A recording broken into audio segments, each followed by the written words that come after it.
This is Undaunted.Life, a man's podcast. I'm your host, Kyle Thompson. Let's get into it. For such men are false apostles, deceitful workmen, disguising themselves as apostles of Christ. And no wonder, for even Satan disguises himself as an angel of light. So it is no surprise if his servants also disguise themselves as servants of righteousness. Their end will correspond to their deeds. That is 2 Corinthians 11, 13 through 15. Guys, I'm so excited to be with you today. I've not done a solo episode where I go over a bunch of quick hitters in about 2 months because we did a special episode for Charlie Kirk and we've had a bunch of interviews. So I'm excited to get into that today. And it was so great to meet a bunch of you guys at the Church of 1122 men's conference here a couple of weeks ago. I mean, I met Undaunted.Life fans that were from, here we are in Florida, and they were from Maine and from Michigan and from Alaska and from Washington. There was a guy from the UK that sent me an email later. The line to, greet me and meet me and all that was a little bit too long, but there were guys from all over the place, 3,000 guys there, 350 watch parties at the Church of 1122 men's conference. It was just such an incredible time to get to hear from Jeff Foxworthy and John Tyson and from Brian Laritz and Willie Robertson and Joby several times. And so I felt very, very lucky to be there amongst those other individuals. And so you've seen some clips on Instagram and some other places from there, but great to meet a lot of you guys. And as always, I'm very, very thankful to the donors. Guys, if you're wondering how Undaunted.Life survives, how we've been able to thrive over these last several years, it's because of donors like you. So a lot of you guys have been consuming a lot of this content for many, many years, but you have yet to, excuse me, as I dig in my own nose, got a big itch there. But I've been, talking to you guys for a long time. It is individual guys giving $50 a month or $20 a month or $1,000 one time or something like that.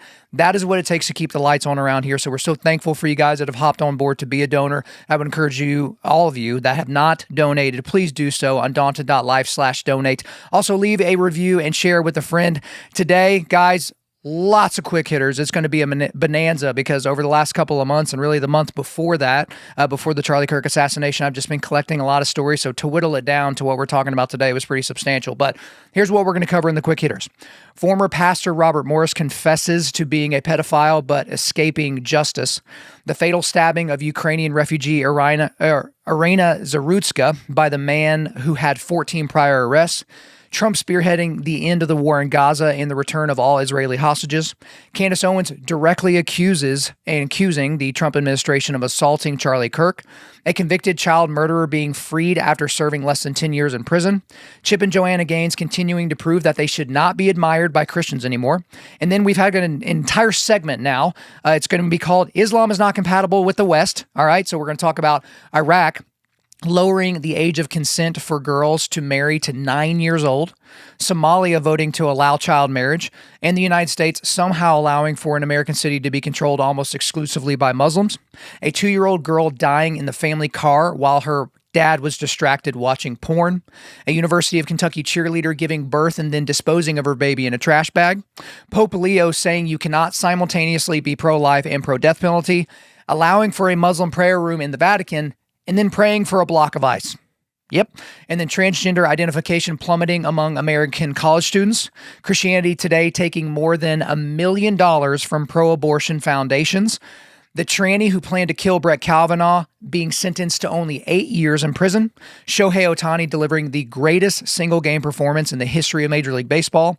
People getting the villain wrong in the now infamous Phillies Karen video, and then my picks for the top 10 movie acting performances of the 21st century. So a lot to cover today. It's going to be a long one, but before we get to any of that, I've got some exciting breaking news. Okay, so I've had some really, really cool opportunities in my career. Church 1122 men's conference last year. Some of the friendships I've been able to make. With the Robertson family. Some of the great sponsors I've been able to work with for years and years and years. Origin and Jocko Fuel and Primal Beef and G's Seasoning, and just it's been great to have all these different people. Mountain Tough. It's just been awesome. But here recently, I got one of the coolest accolades, maybe in the history of my entire career. Because not only did I have the number 1 show in a country, we had the top 2 shows in the same country at the same time.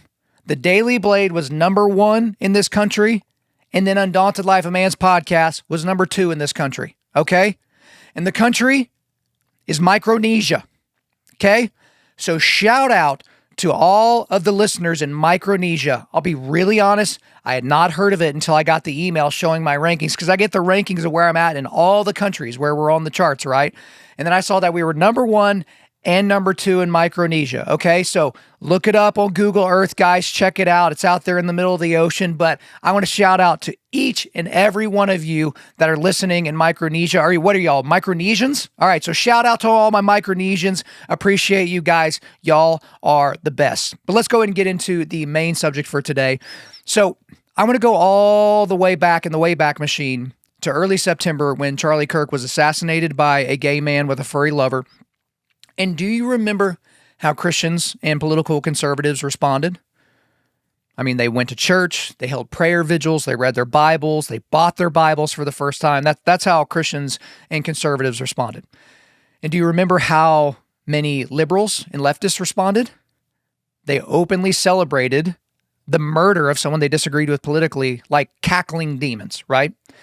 But I just want you to remember, because obviously it was really, really long time ago, I want you to remember the sense of unity that Christians felt after Charlie was killed, okay? Because there was this time period, which we since have realized was very fleeting, where Christians and conservatives, capital C Christians and capital C conservatives, of all stripes, seemingly were united in several things. One, saying that Charlie's assassination was an act of grave evil, right? It's easy to say. 2, that evil has to be pushed back. It doesn't push itself back.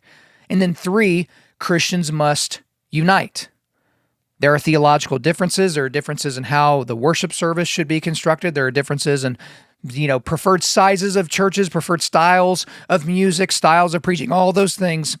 But Christians, capital C Christians, should and must unite.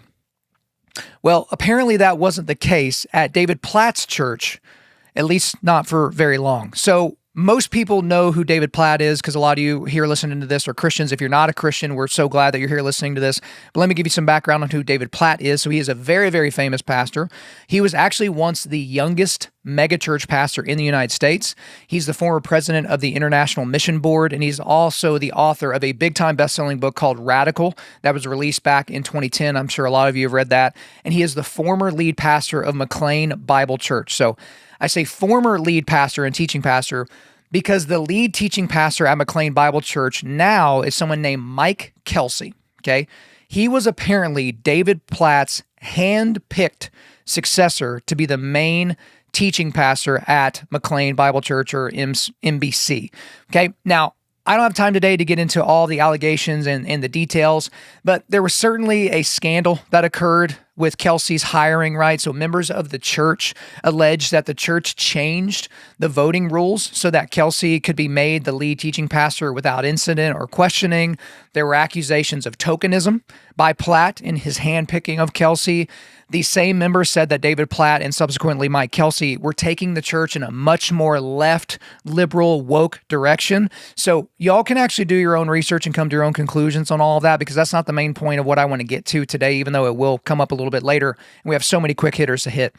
But since taking over, though, Mike Kelsey has seemed to go along with what many would consider to be woke ideologies. Okay, so he did a sermon called What Justice Requires, where he made his case for reparations to Black Americans, somehow using Nehemiah 5 to justify that. He said in a podcast interview that Black people in America have been struggling since George Floyd died, and he made this really insane statement. He said that it was difficult, this is him, quote now, difficult for me sometimes not to just torch all white people, and particularly white evangelicals and Christians. I mean, even in context, that was a pretty yikes quote. And also he joined kind of the do better crowd by claiming in a recent sermon, I think it was actually this month or the last month, that Christians need to be more protective, or they need to do more to quote unquote protect trans people, as if Christians are the ones going out and hunting these people down. I don't exactly know what he means by that. But I want to focus in on a clip from a sermon that he did after Charlie Kirk was assassinated. Okay, so this is from his September the 28th sermon called God's Good Design for Humanity Part 2, where he's going over Genesis 1:26. And so we're going to be coming in and out of a lot of different clips from this particular sermon clip. The entire sermon is in the show notes, so if you want to accuse me of taking things out of context or selectively editing, it's right there for you. I got none to hide, so let's go to the first clip here. So I had to sit with my high school daughter to help her process the ungodly and inhumane reactions of other students around her. Nobody should have seen that video and laughed. Okay, so far so good. So he seems like a good, dutiful dad, like he's kind of seeing that there might be some issues here, and so he's like, sensitive to that. He seems to castigate people that would laugh at the murder of a person that they disagree with politically, right? So far so good. Let's get back into the clip here. But I also had to sit with my high school daughter and help her process some of the things Charlie Kirk said. Amen. Yes. Amen. Yes. Okay, so you can tell there that this is a big tone change because he gets real breathy and real labored in his delivery, right? So he's kind of signaling. And then he said that he had to help his daughter process, quote, some of the things that Charlie Kirk said. And so then there was a loud amen from at least one guy, and then the applause of the congregation, right? So if you're an astute viewer of the sermon content or listener of the sermon content, you know that Kelsey is doing something that any good presenter would do, and that's signposting, okay? So you're indicating what is coming next, right? You're kind of foreshadowing in your speech. And in this case, it would follow that Mike Kelsey would be describing the things that Charlie Kirk said that made him so concerned that he needed to discuss them with his daughter to help her process. So back to the clip here. There's some rhetoric from Charlie Kirk that followers of Jesus should firmly denounce. Amen. Listen. Amen. He says some things clearly and unapologetically true from a biblical perspective. Amen. And I know there were some clips that were taken out of context. I understand what it's like to have that happen to you. It's probably going to happen today after this message. We love you. Love you too. But y'all, I was getting bombarded by so many questions over the last couple of weeks, and quite frankly, bombarded by so many unsolicited opinions.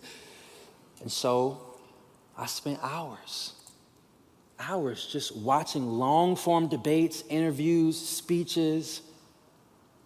And just to be frank, in a lot of cases, the context didn't help at all. Okay, so he said that Charlie Kirk used rhetoric that Christians should denounce. And I mean, that sounds pretty serious, right? Denunciation is a serious thing that we're called to do. And he said that he spent hours researching Charlie Kirk clips. I mean, hours. Like he didn't just see one thing on TikTok and watch it for 60 seconds and then move on. He spent hours, his words, looking at these clips, right? So, I mean, this is sounding pretty severe. He basically debunks the claim by Charlie Kirk supporters that we've heard a lot over the last, several weeks, that some of Charlie's bad sounding clips were actually taken out of context. So Kelsey's basically dispensing with that from the get-go. And Kelsey said that the context didn't help, which is a direct implication that the context actually made Charlie's rhetoric worse, right? So let's keep going. In fact, in some cases, I was shocked that so many professing Christians were rationalizing things that were so demeaning and unchristlike, and not just rationalizing things he said, but idolizing him as the prototype for a new generation of Christians. And here's my point in all of that. This is not just Charlie Kirk. This is all of us. Every single one of us is tempted to talk to or about people in ways that not only dishonor them, but the God who created them in his image. Amen. Yeah, clap and incriminate yourself. Yeah, it's true of all of us. And it's true as we think about other issues too. So man, now he's going after other Christians for rationalizing the horrible rhetoric that Charlie Kirk spewed and, for his words. idolizing Charlie Kirk as an example to the next generation, right? And then Kelsey says that we're dishonoring ourselves and Creator God by saying the things that we say specifically about Charlie Kirk. I mean, he's cooking now, right? I mean, he's really getting us revved up. Like, he's got to be going somewhere with this, obviously. And man, like, I'm getting excited. Like, I'm curious. What have I missed? Like, I'm ready as a Christian, as he says, to denounce what Charlie Kirk has said. So let's keep going. In fact, a couple of weeks ago, when we briefly mentioned Charlie Kirk's assassination and we prayed, I had to process with so many people. One woman that I know well in our congregation, a Latina woman, who, when we mentioned Charlie Kirk, she wept. And not because she thought we shouldn't, but because what it raised for her as a Latina woman who works in social work here in the DMV area, what it raised for her is, man, I've been sitting in this church through all of these immigration issues that directly affect me, directly affect my family, directly affect so many of the people that I serve in my career. And I haven't heard it meaningfully addressed in my own church family. Okay. So, no examples of the rhetoric yet, but I'm sure he's going to get there. But here's an anecdote about a Latina woman in the church. I'm actually kind of shocked he didn't say Latinx. And how she individually felt about the mention of Charlie Kirk's name. You know, it kind of smacks of standpoint epistemology for sure. Like, okay, she understands knowledge and truth because of her standpoint as a Latina woman. So it kind of seems like a weird detour in kind of what he was building towards. But, you know, we just kind of need to keep going because we've got to get to the horrible rhetoric that Charlie used, right? I mean, all this is just set up for the payoff. So let's get back into it here. And so let me say this. It's one thing to disagree on immigration policy. It's another thing to talk about and treat immigrants in ignorant and derogatory ways. Okay, the obvious implication here is that Charlie Kirk has expressed horrible rhetoric in general and specifically has talked about immigrants in derogatory ways. So derogatory just means that, you know, you talk about someone in a belittling way, in a disparaging way, in a denigrating way. It's really, really bad, and Christians shouldn't do that, right? And he implied that Charlie Kirk is ignorant in how he talks about immigration and immigrants as well. So let's have some of the receipts. Pastor Mike?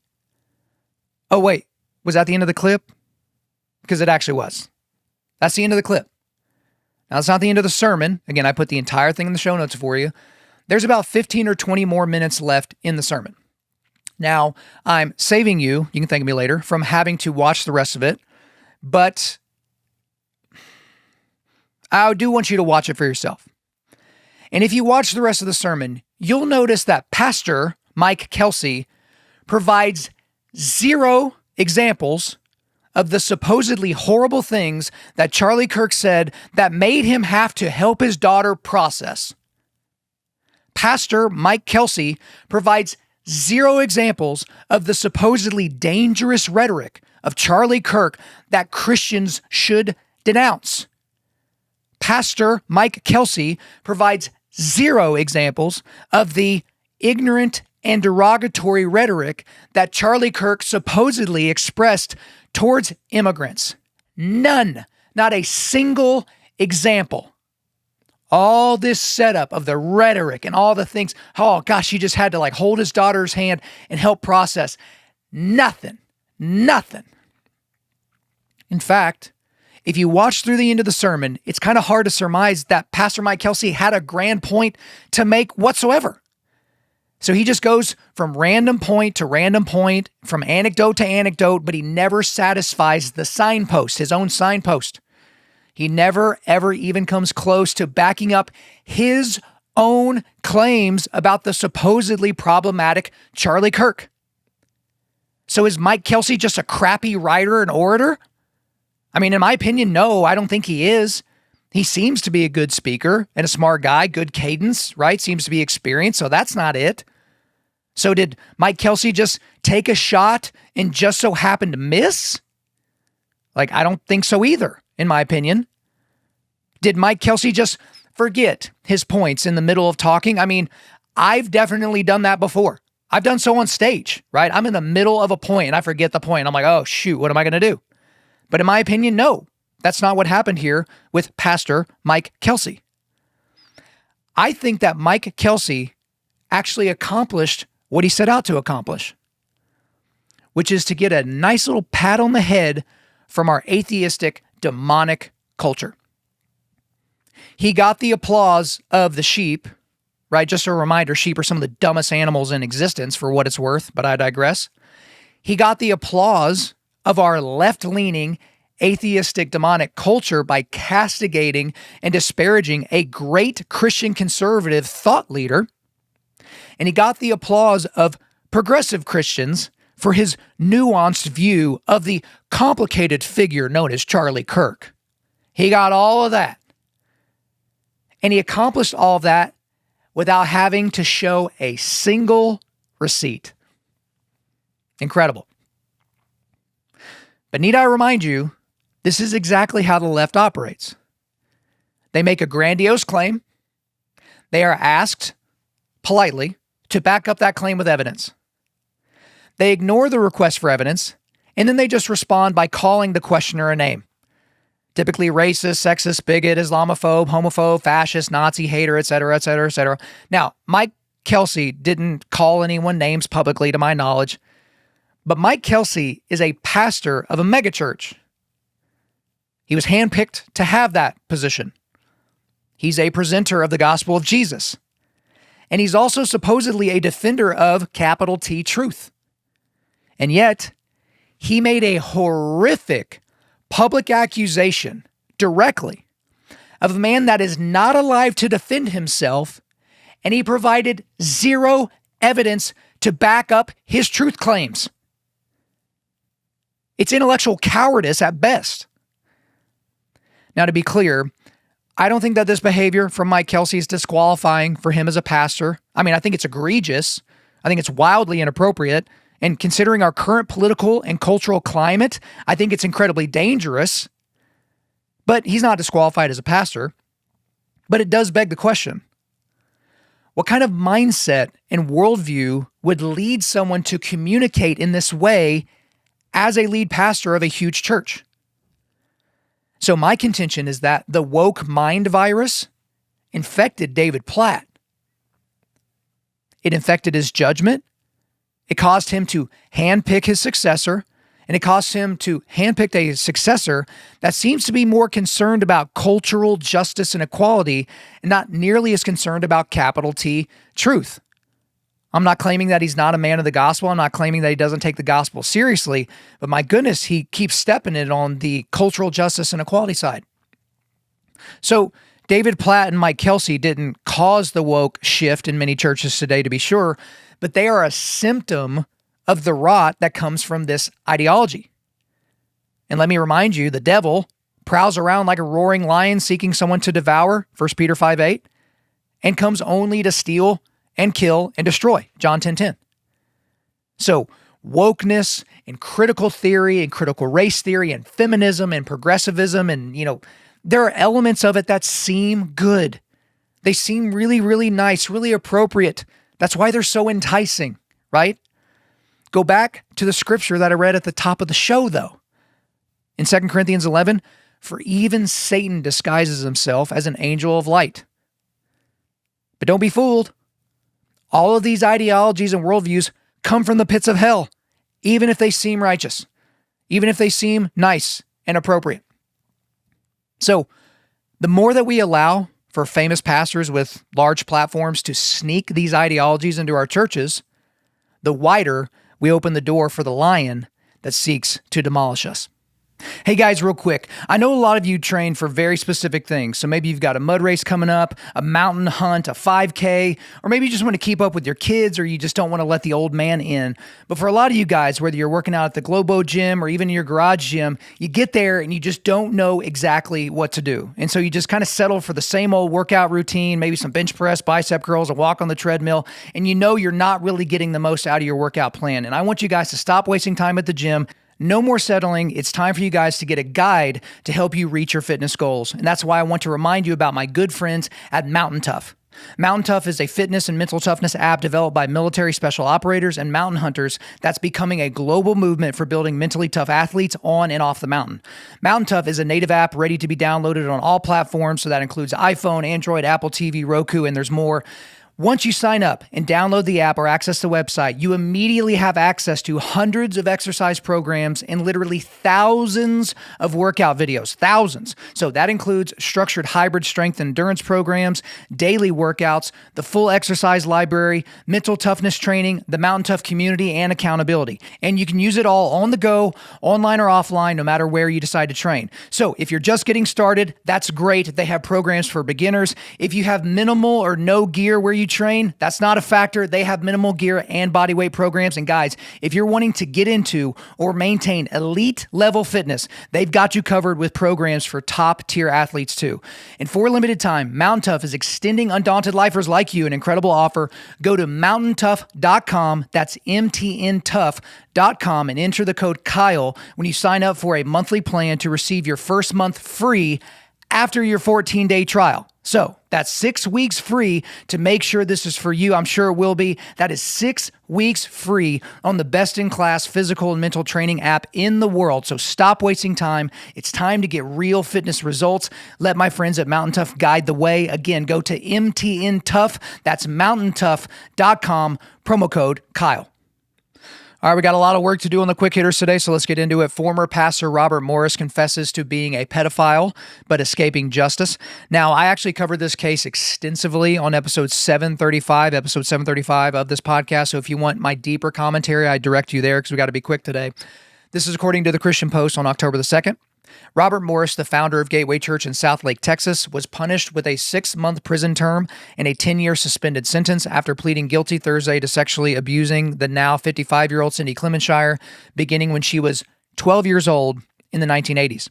In addition to his 6-month jail term and a 10-year suspended sentence, Morris will also have to pay $270,000 in restitution and register as a sex offender. He simply accepted responsibility for his crime from the mid-1980s and pled guilty. He pled guilty because he wanted to accept responsibility for his conduct. While he believes that he long since accepted responsibility in the eyes of God and that Gateway Church was a manifestation of that acceptance, he readily accepted responsibility in the eyes of the law by virtue of his guilty plea, Morris's lawyer Bill Matea said in a statement after the hearing in Osage County Court, Oklahoma. He also pled guilty for the sake of finality. Not only did he want to bring this legal matter to a quick end and for his own sake and that of his family, he brought it to a quick end for the sake of Miss Clemenshire and her family, and he sincerely hopes that this plea and jail sentence coupled with probation brings Miss Clemenshire and her family the finality that they might need. Well, gosh, isn't that so nice of Robert Morris? Oh, he just wanted this to be a nice and quick process so Miss Clemenshire could maybe have some healing. In her mid-50s, from when he raped her in the 1980s, when she was 12 years old. Thank you so much, Robert Morris. We really, really appreciate how much you're thinking of not yourself, seemingly, for once. So my big takeaway on this one, if we lived in a just society, Robert Morris would be hanging from a tree right now. But we don't. So I guess the going rate for the punishment of raping a child is just 6 months in prison. 6 months in prison, a few $100,000, just make this go over a little bit more smoothly, right?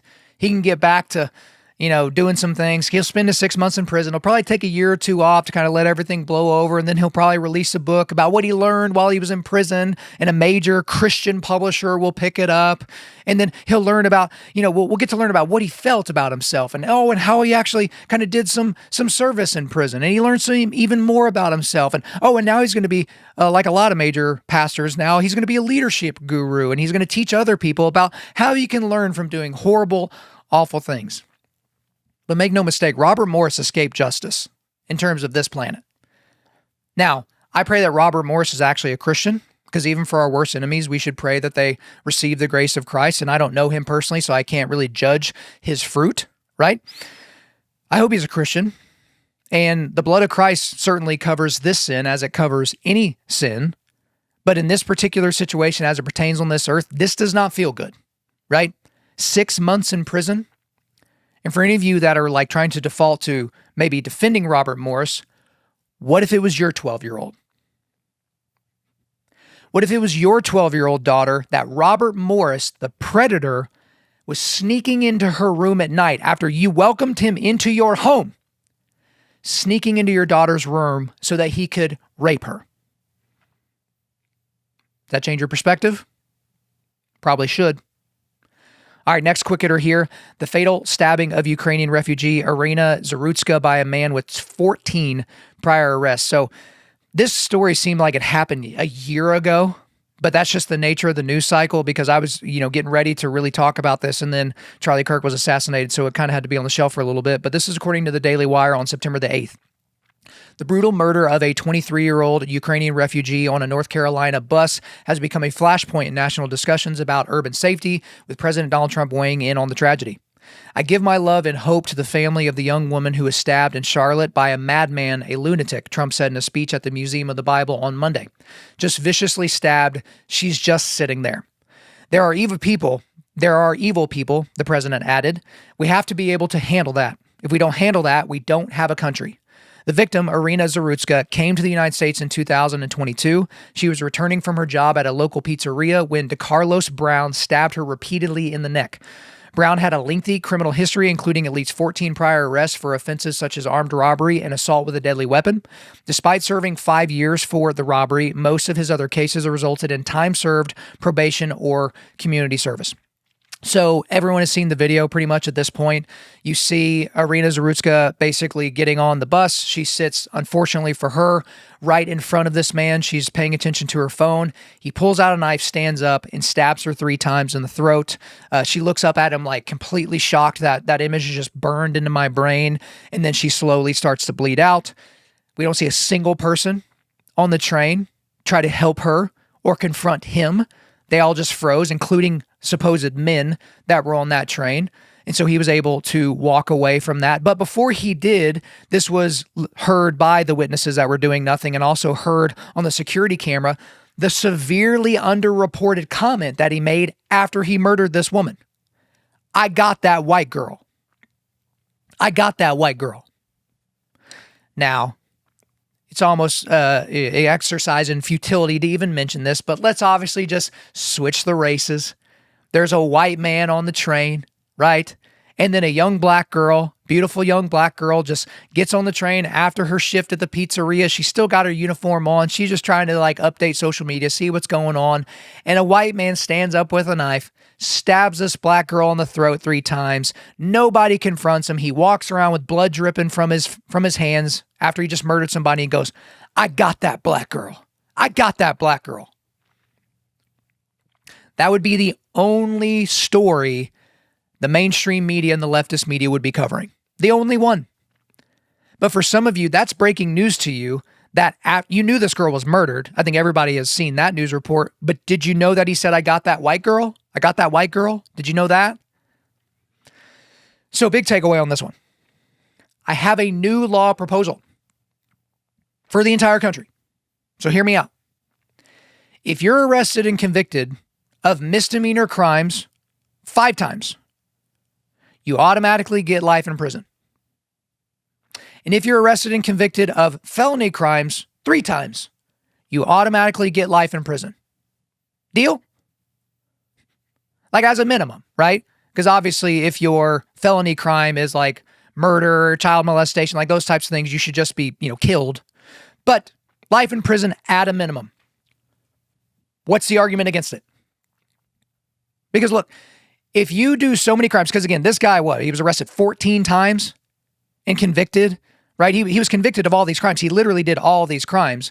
And yet he was continued to be let out on the street by these left-wing Democrat district attorneys and judges and people like that.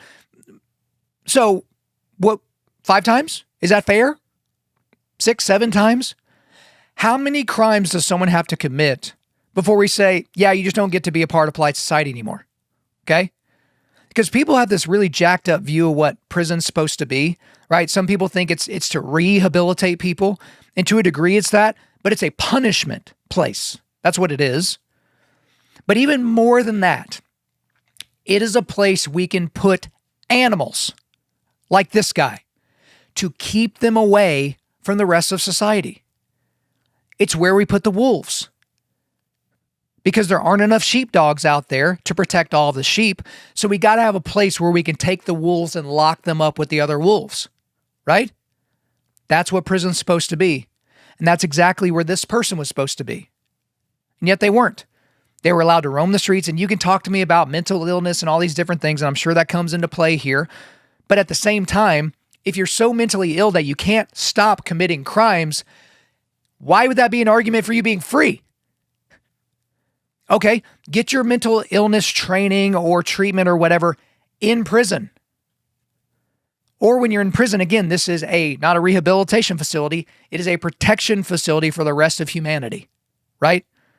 So there's got to be something that changes. But, here I feel like I'm just screaming into the void because we obviously know nothing really is going to change. We're going to continue to see these wolves preying on sheep all over the place, which is another good example and another good reason for you guys to be trained yourself. Pretend as if help is never on the way. You are your first line of defense. Do not outsource your violence to the government because they may not be coming, and if they are coming, they're probably going to be late. All right, next quick hitter here. Trump spearheading the end of the war in Gaza and the return of all the Israeli hostages. So this is according to CBS News on October the 13th. Israel and Hamas moved ahead with crucial steps of the Gaza peace plan on Monday as Hamas released all the 20 of the remaining hostages and Israel released Palestinian prisoners and detainees. President Trump delivered remarks in the Israeli Knesset, the country's parliament, after arriving in the country on Monday. At the summit later on Monday in Egypt, he and other world leaders signed a document to inaugurate the U.S. brokered plan to end the war in Gaza. Israel released nearly 2,000 Palestinian prisoners and detainees on Monday as part of the ceasefire agreement in exchange for the return of the Israeli hostages. They included 250 people who were serving life sentences and about 1,700 others who have been detained and held without charges since the October 7th, 2023 terrorist attack. The remains of 4 deceased Israeli hostages were returned to Israel on Monday. However, 24 others still have yet to be returned. President Trump said not all of their bodies have been found and recovered. Aid began flowing back into Gaza following the ceasefire between Israel and Hamas that went into effect on Friday. Israel has completed a pullback of its troops to a pre-approved line in the Palestinian territory. The peace remains fragile, and major questions over what comes next are unanswered. So I just want to kind of double down on that last point. Yes, the peace remains fragile because Hamas has to disarm. And as Trump has already signaled, if Hamas refuses to disarm, they will be disarmed. So he stopped short of saying American boots will be on the ground, but he is going to leverage other partners in the Middle East to go in there and basically do the bidding of the United States and of Israel to disarm Hamas if they don't do it willingly. So I think a lot's been made of this. Maybe not enough has been made of this, but the absolute inequity of what Israel gave up in order to get back their hostages, and in some cases just to get back the remains of their hostages, because, it's 2,000 people that are terrorists and or terrorist sympathizers that are going right back onto the battlefield, right? Because even if the war is over, the battle's certainly not over. More on that in a second. And I think there's an actual difference here, because I've seen videos of the joy felt from Jewish families getting their hostage loved ones back. And I've seen videos of Gazan families getting their terrorist loved ones back. And man, there's a tremendous difference in that joy, right? Because the Jewish families are just so glad to have these people back after 2 years. Whereas the Gazan families, typically, are so glad to have their little terrorists back so that they can clean them up, feed them, and send them right back out to the battlefield where hopefully they can die via jihad for Allah. These are not the same kinds of people, right? They all need Christ, but these are not the same people on a moral field.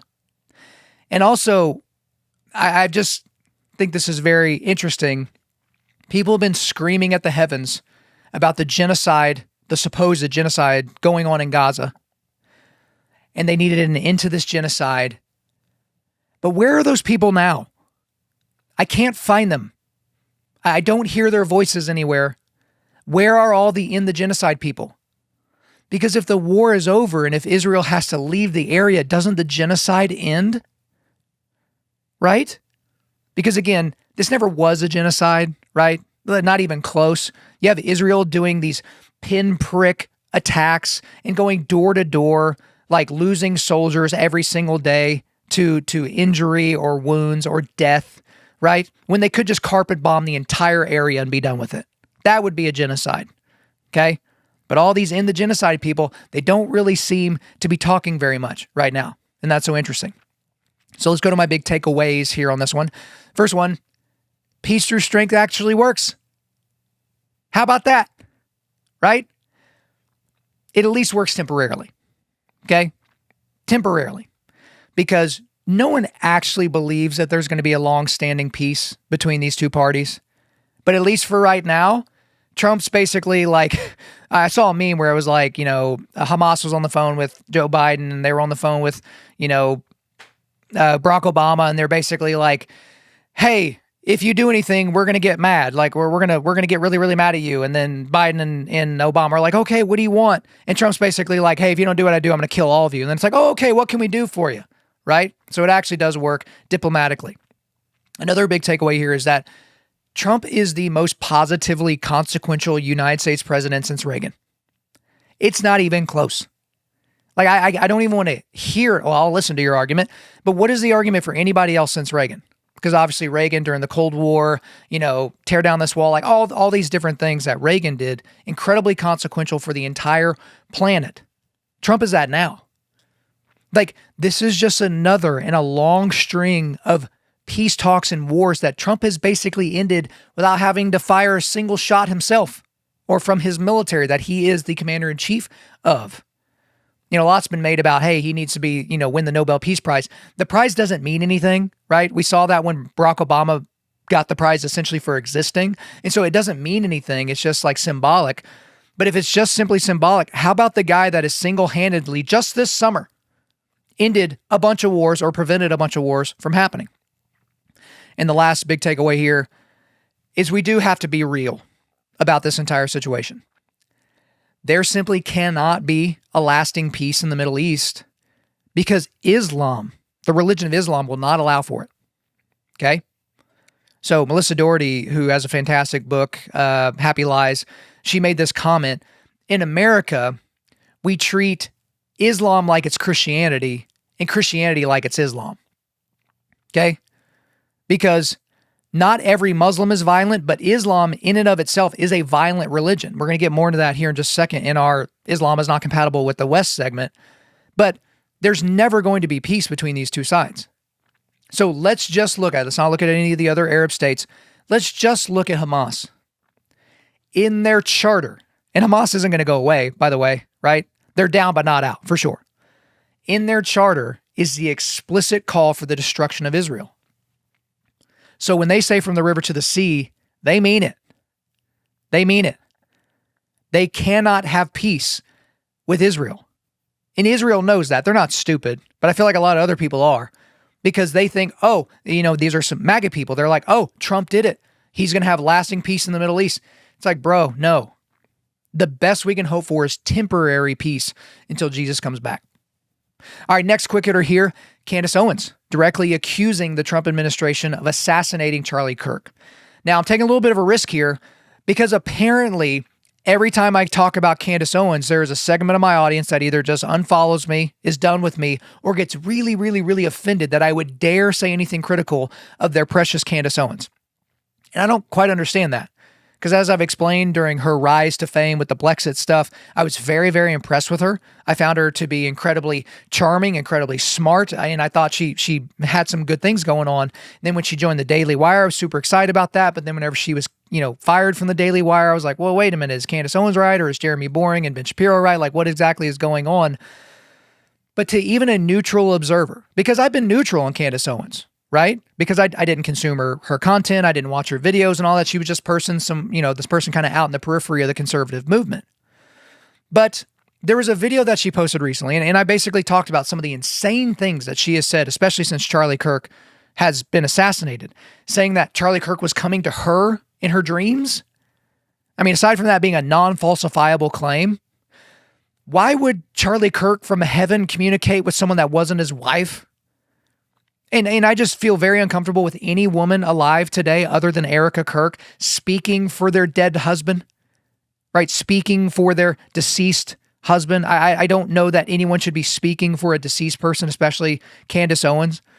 She seems to be unraveling mentally, right? And so I want to play this clip here right now because this is according to Candace Owens herself. This is a video that she posted. Let's actually go to the clip here. Just really needed to just take a breather and really process everything that happened with Charlie and what it kind of means in terms of where we are. And I think it is a circumstance where we just know that he was truly betrayed in one of the most egregious ways that I think I've ever seen. It has made me lose faith in politics. It has made me fully lose faith in Trump. And my heart aches for the fact that he gave so much of his life to Trump and to politics. And they just were like, nope, that is it. It serves us or it doesn't serve us and we want to move on. And so here's a holiday. Bro, if they try to give me a holiday, what is with them giving people a holiday after they kill them? Why is that a thing? You know what I mean? Like, oh, Martin Luther King, what about this holiday? What about this boulevard? Anyways, let me knock it off. Like, they're going to give Charlie Kirk a boulevard. They already did.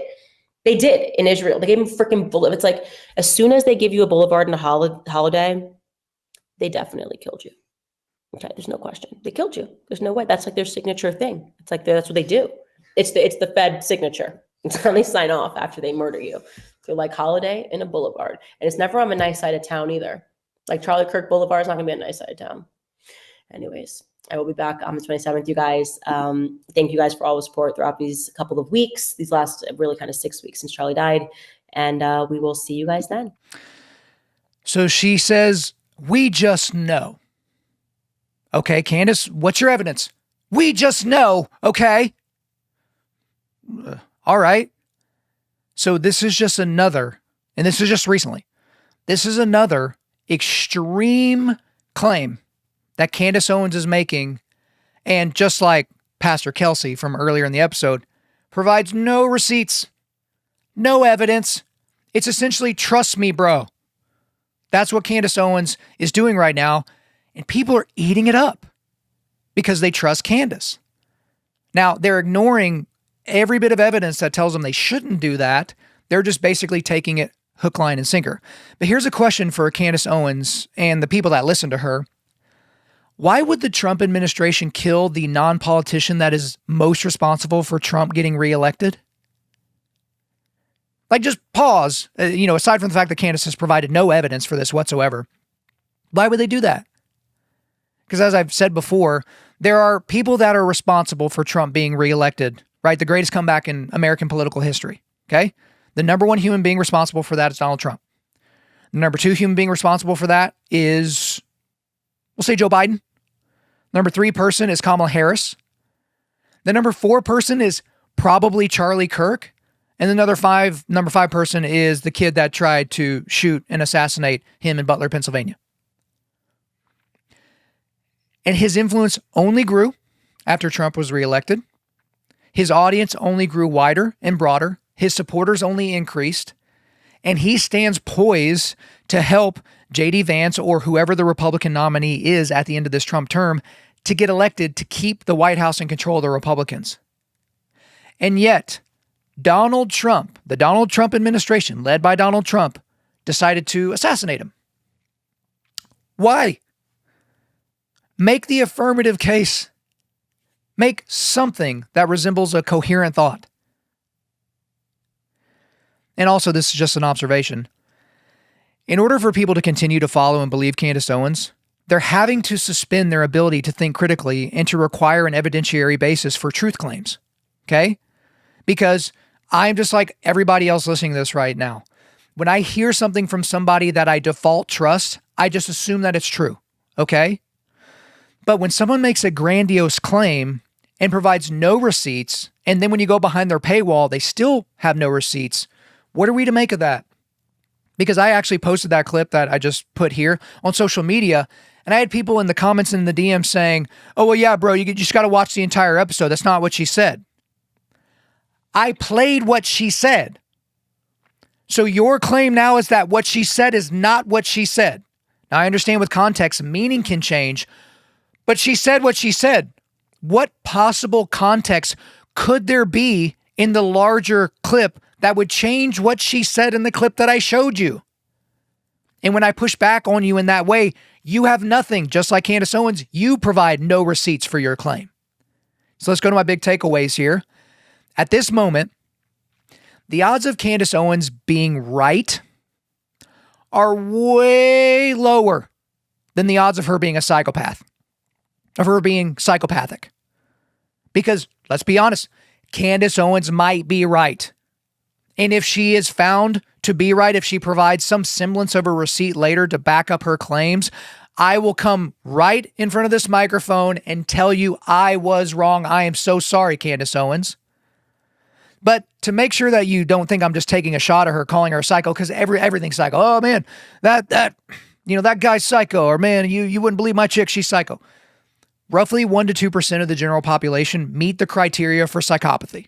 Okay? 1% to 2%. There are roughly 350 million people just in the United States.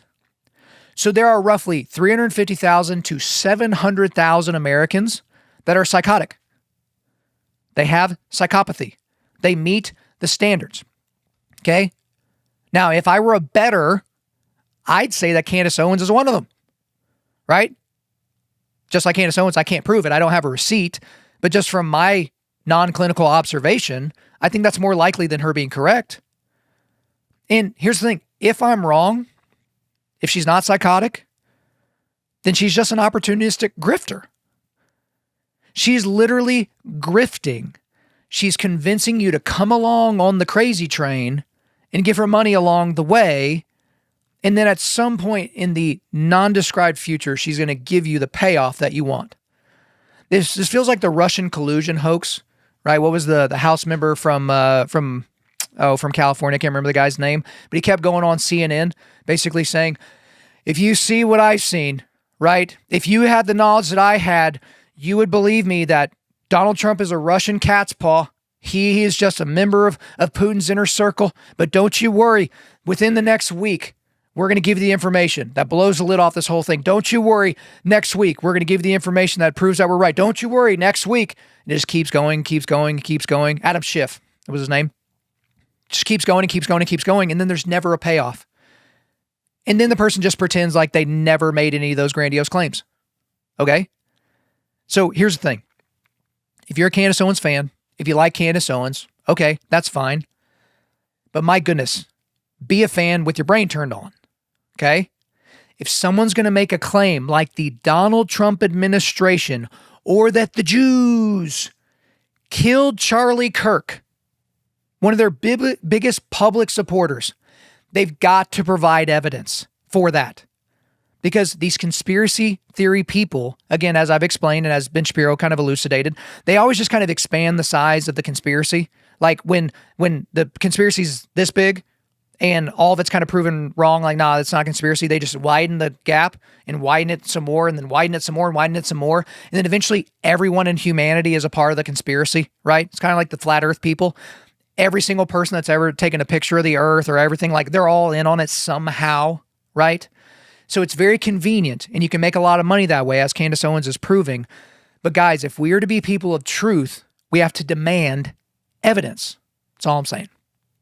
All right, next quick hitter here. a convicted child murderer being freed after serving less than 10 years of his prison sentence. So the Daily Wire has done an incredible job of covering this case, so I'll just be brief in my commentary and direct you to their links. But this is according to the Daily Wire on October the 8th. The Kentucky man who killed 6-year-old Logan Tipton was freed 13 years early after state law labeled his assault convictions nonviolent, despite the brutal nature of his crime. So I'll pause real quick and describe this to you. So he broke into this family's house. He got a butcher knife, and he stabbed the 6-year-old child so hard and so violently that he bent the butcher knife. So go to your kitchen, grab your butcher knife, and bang it on your countertops just to feel how solid that is. And then imagine how hard you would have to stab something, much less a child's skull, to bend the knife. Okay? So back to the DW reporting here. According to investigators, Ronald Exantis, 42 years old, broke into the Tipton family home in Woodford County, Kentucky on the night of December the 7th, 2015, stabbing Tipton, who later died of his injuries, and assaulting the boy's father and sibling. The story has drawn national outrage as many Americans are questioning how a man who brutally killed a child could walk free after serving less than half of his 20-year term, all because his convictions were classified as nonviolent under Kentucky law. Exantis was tried in 2018, but the jury deemed him mentally insane and did not convict him of murder. Instead, he was convicted of a lesser charge of second-degree assault for the attack on Tipton's father and sibling and sentenced to 20 years in prison. The Kentucky Parole Board said in a statement that the state law forced the board to sign off on Exantis' release. Okay, so there are a lot of jacked up things about this story.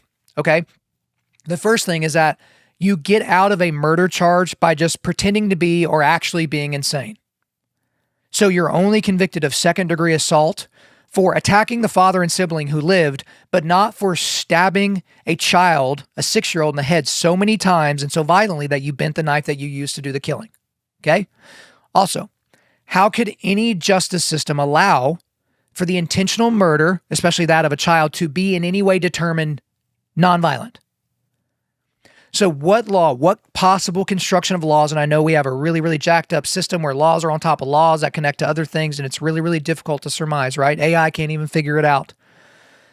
But how could a justice system allow intentional murder to ever, in any circumstance, be able to fall into the nonviolent category? That's incredibly jacked up. Also, how could any parole system allow for an intentional murder, especially that of a child, to in any way result in an early release from prison? Okay? Again, if we followed biblical dictates, we'll get to more of that here in a second when we talk about Pope Leo, but when you intentionally murder somebody, you don't get to live anymore. After convicted, yes, let's go ahead and get you, your retrial, or, let's get you another chance or whatever to basically prove your point that you're innocent. But if you're found guilty, or if your guilty verdict is upheld, then that's it. You die. But somehow this man intentionally murdered somebody, and the parole system allows for his early release from his sentence that was already way too lenient. And I guess here's a third thing that I thought of as I was going through the story. How did no one in prison kill this man? I mean, we're told all the time, and we see stories all the time of people who do crimes against children, people that murder children, people that rape children, all those people, they don't make it in prison. They just don't last for long. There was a guy recently, he was a lead singer of a rock band, and he was found out to be a incredible sexual deviant, like a horrible, horrible person, participated in it and spread the porn, out to all these different entities. And he was killed in prison by 2 guys, right? How did this man survive in prison? So it's just something I thought of, but let me go to my big takeaway on this one. I have a second new law proposal on the podcast. If you plead insanity in order to get out of a conviction followed by a prison sentence, then you have to spend the rest of your life in a mental institution. Deal? I mean, I feel like I'm being incredibly generous on this episode today, right? So you're trying to get out of a capital murder conviction by claiming that you're insane, which might be true in this case, but you're claiming that you're insane. That's what your defense is going with. And so, great. You're allowed to do that. You can plead insanity. But if you plead insanity, you have to spend the rest of your life in a mental institution. But in our justice system, so-called, you can plead insanity and then just not have to suffer the consequences of the crime that you so clearly committed. Because if you are actually insane, that's all the more reason to make sure you never see the outside of a jail cell. Again, go back to what I said earlier. The main reason for prison is to keep you away from the rest of the population because you are too dangerous to social order and to the people therein. So I feel like my proposals are fair here.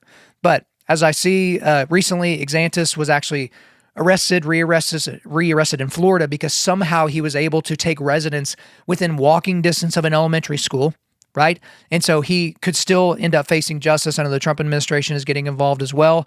So hopefully justice is actually served and this man never sees the outside of a prison cell ever again. All right, next one here, Chip and Joanna Gaines, continuing to prove that they should not be admired by Christians anymore. So you can add this segment to the episodes where I called out the Gaineses in detail in episodes 787 and 790. So 787 and 790. So this is according to Protestia.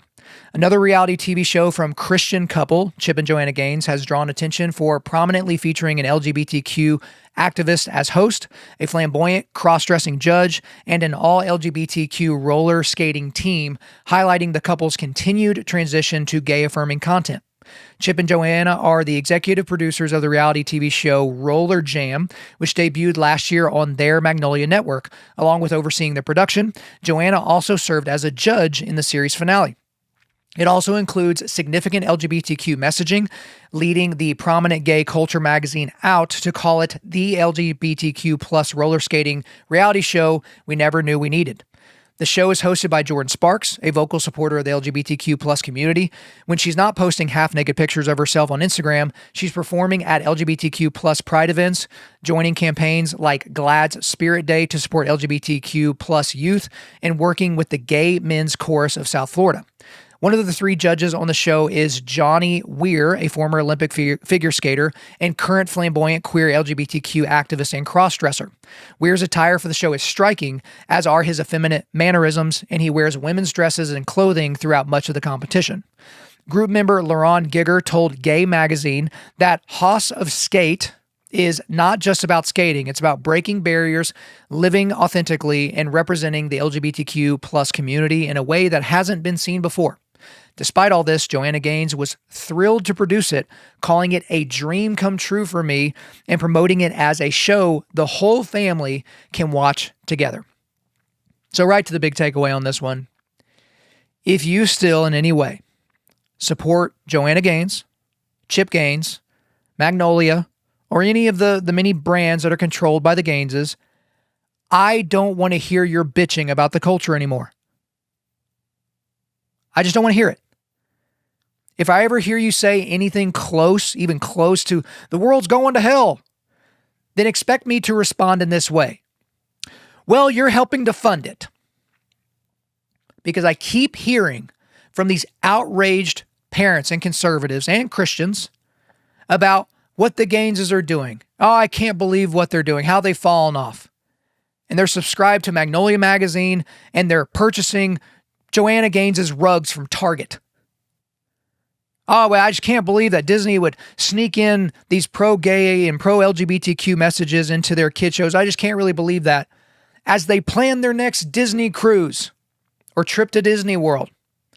Oh gosh, can you believe Netflix is putting all these kids shows, shows targeted at kids with all these trans ideologies and demonic ideologies and all that? As they scroll Netflix to figure out what show they're going to binge watch next. At some point, y'all are going to have to put your money where your mouth is. Because you don't need to prove it to me. You need to prove it to yourself that you're not completely full of crap. Okay? Because you love to complain, you love to point, you love to castigate and denounce. I can't believe that. You're going to share this stuff on Twitter and on your Instagram, and you're going to get a bunch of other moms excited about all this stuff that, oh, I can't believe this is all going on. You're funding it. So spare me the rhetoric. All right, next quick hitter here. Islam is not compatible with the West. So here's an entire segment of stories. Before we get into the three stories that we're going to be covering today, you'll notice if you've been a listener of the show for very long, especially this year, I've made mention of a bunch of stories of Christian beheadings all across Africa, right? Nigeria, Sudan, Mozambique. And I've mentioned it several times on the show, and I've made the comment, oh, if this seems like I'm repeating a story that I've already done weeks or months ago, nope, this is a new story, because Islamists, right, followers of the Prophet Muhammad all over Africa are seeking out Christians for destruction. They're chopping their heads off, they're raping their women, they're stealing their children, they're setting their churches on fire, okay? And it's just been happening all over the place. And people are just now figuring it out. So Bill Maher had to mention it on his show when he was sitting there talking to somebody that nobody's talking about it. Bill Maher, not a friend of Christians, talking about why is no one talking about an actual genocide going on in a country like Nigeria? Because we spend all this time talking about the non-genocide in Gaza, but we don't want to talk about African Christians getting beheaded. So let's go into the first story in this segment. Iraq lowering the age of consent for girls to marry to 9 years old. So this is according to the UK Telegraph on November the 7th. Iraq is poised to slash the legal age of consent from 18 to 9, allowing men to marry young children. The proposed legal change also deprives women of rights to divorce, child custody, and inheritance.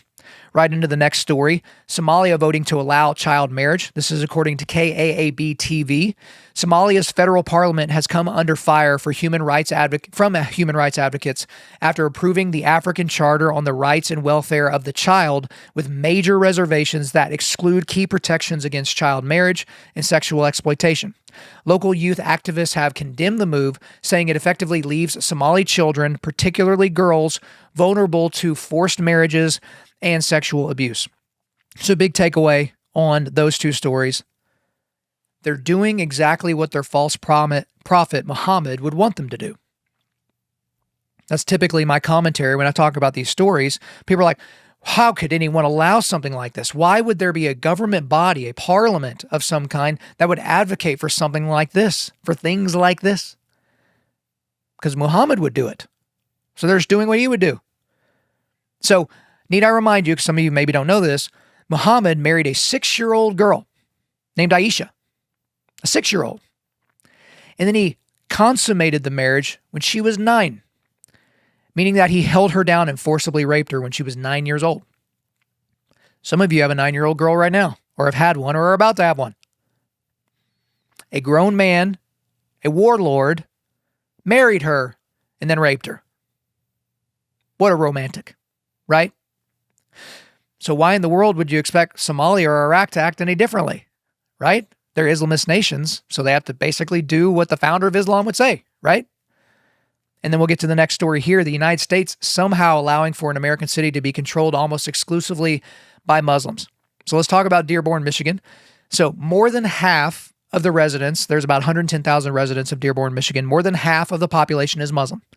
So they have a Muslim mayor named Abdullah Hussein Hammoud. So he actually had an interaction recently at a board meeting with a Christian resident of Dearborn. His name is Ted Barham. I think he's a pastor there in Dearborn, Michigan. So the city suggested renaming a city street in their town to Osama Siblani. I think it was like Osama Siblani Drive or something like that. But this guy's a terror supporter, okay? So concerned citizen goes before the mayor, and he says, this is Ted Barham, he basically objects to the changing of a street name. And let's go to the clip here to where we can see this interaction. Hezbollah, bombed the embassy in Beirut, and including many Americans. So I just feel it's quite inappropriate. You are an Islamophobe, and although you live here, I want you to know, as mayor, you are not welcome here. And the day you move out of the city will be the day that I launch a parade celebrating the fact that you moved out of the city, because you are not somebody who believes in coexistence. So obviously the interaction goes on from there, but he's just basically dressing down this Christian man. But the richest thing from that clip that comes from the mouth of Abdullah Hammoud is where he accuses this Christian minister of not believing in coexistence. Like, it's almost too on the nose. You're accusing a Christian of not believing in coexistence?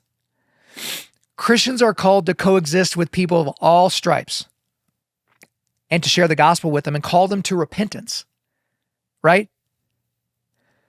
But according to the Quran, the only way Muslims are allowed to coexist with non-Muslims, there's only 3 options, actually. The first is the non-Muslims have to convert to Islam, and then they can live alongside them. The non-Muslims have to pay a jizya or gizya, that's Jizya, that's a tax, and then they can, live alongside the Muslims. Or they're killed. Convert to Islam, pay this tax, or what's behind door number 3? We chop your head off. So for a Muslim to claim that a Christian doesn't know anything about coexistence is so absurd. Like, it's so absurd that I'm almost feeling like I'm saying nothing because it's so on the nose absurd. But here's my big takeaway here. Islam has been a net negative for the West, hasn't it? Islam as a worldview and as a world religion has been a net negative. Really, let's just expand it out for all of humanity, for all of human flourishing. Okay? So Matt Walsh actually posed this question on his show and also on Twitter. Eventually, I'll probably get around to calling it X, but it just still doesn't feel right. But he basically said, what would be worse about America if Islam never existed? Like, what would be worse? This is kind of a derivative of what Matt Walsh said, but what would be worse about America if Muslims were never allowed to come to this country? Now, surely there will be some inventions that maybe didn't happen or something like that. But again, we have to go back to what Islam is. Not all Muslims are violent, but Islam, if you follow it, is actually violent. Now, Christians in America, as I've talked about a lot on the show, we don't read our Bibles. We don't believe in kind of basic doctrinal things. There are a bunch of Christians walking around that think there are multiple ways outside of Jesus to get to God, right? So, it's obnoxious, right? But if those people were to become devout, if they were to become studiers of the word, if they were to become disciples, real disciples, followers of Jesus, think about what would be happening. They would be caring for more people. They would be more moral. Communities would be better and safer. But if all Muslims followed to a T each surah of the Quran and all of the hadith, right? Basically every infidel would be dead. Or there would be a constant war between Muslims and non-Muslims all over the planet at all times, right? That's what would be happening. So I will continue to talk about it because apparently our politicians aren't really worried about it either, right? I heard recently where there was a poll of American women of like what was one of their biggest concerns, and one of them was the rise of Islam. Because Islam is a political movement, yes, but it's a world domination movement, right? So when people talk about, Islam is exploding in growth, because they're forcing people to convert, because these people don't want to lose their heads. You don't get to just, opt in normally. Now, some people do, but that's not the normal run of things. So if y'all don't think that Islam is an enemy to you, you're foolish. Now, that is not license for you to mistreat Muslim people, individual Muslims. These are people that need the gospel of Jesus Christ. It's up to you to share it with them, right? And if you don't, the Holy Spirit's probably going to visit them in their dreams, and Jesus is going to talk to them and they'll convert, right? So there you go. Sovereignty of God, right? We are to treat Muslims well, but we are to push back the darkness of Islam as aggressively as possible. All right, next quick hitter here. A 2-year-old girl dying in the family car while her dad was distracted watching porn. This is according to the New York Post on October the 15th. The Arizona father accused of leaving his toddler to cook to death in a sweltering car was allegedly watching pornography as the 2-year-old was left sleeping in the cruiser for more than 3 hours, prosecutors revealed during a court hearing Tuesday. Christopher Skoltis, I'm sorry, I don't know how to pronounce his last name, Skoltis, 37 years old, was distracted watching the X-rated videos when he left his youngest daughter, Parker, inside the car parked in the driveway of his Marana home during a scorching 109-degree day last summer, the Daily Mail reported. Prosecutors said the careless dad was also playing video games and drinking beers as his daughter perished from heat exposure inside the searing 2003 Acura on July the 9th of 2024. An absolutely horrific tragedy. It's almost impossible to put into words what this little girl experienced, being literally cooked to death in the car while her dad was watching porn, playing video games, and drinking beer. And now his youngest, I think, of 3 children is dead. He allowed his baby to be stolen from that entire family. Absolute tragedy. So big takeaway here. It may seem like it, but this story isn't just about porn, about video games, about beer, or even just about getting distracted. It's about men not standing firm and acting like men, right? You know, Joby's new book, Stand Firm and Act Like Men, has been on the tips of everyone's tongue. People have been reading it. It's on the New York Times bestseller list, all the things, right? Did this man do anything vaguely to align with what Scripture says a man should do and should be? Because porn in every circumstance is wrong. Video games, if they become an idol, are wrong. Beer, if taken to the point of drunkenness or idolatry, is wrong. And we all get distracted. But a little girl died because of this man's sickness, right? His porn addiction, his video game addiction, his beer addiction, his self-soothing addiction. That's why he does all those things. That's why he jerks off watching porn. That's why he escapes playing video games. That's why he tries to numb the pain drinking beer, right? It's not about just having fun. It's about escapism. It's about leaning into the distraction. It's about seeking out comfort. But men, we're not called to be comfortable. If we are to be the watchman on the wall, as described in Isaiah, we have to be equipped to do that job. If you go back to these ancient times, you know, if they had their way, if it wasn't kind of like a crazy last minute type of a situation, the men that were the watchmen on the wall were trained and equipped to do that job. Go back to Nehemiah 3 and 4. These men worked with a working tool in one hand and they had their spear and their sword ready in the other hand, right? Think these men were just sent up the wall with their tools and their weapons?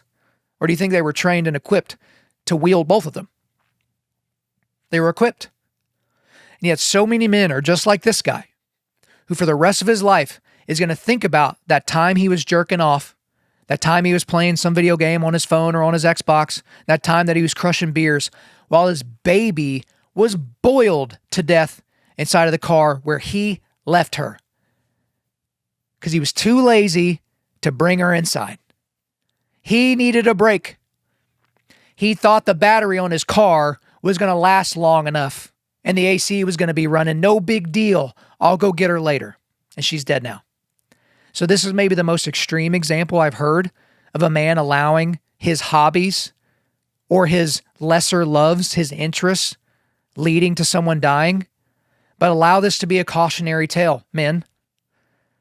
Your children are your progeny. That is your legacy. I've said before, part of the reason why I do this show and I do it so fervently with so much passion is this is a love letter to my boys. That if I drop dead today for any number of reasons, these boys have 800 plus episodes to see how dad felt about the world and how dad felt about them. And hopefully that could help them in their sanctification journeys and their discipleship and perhaps even in their salvation, right? But most men aren't living with any level of purpose. They're living for the next video that they're going to swipe through as they try to figure out the video that they're going to ejaculate to.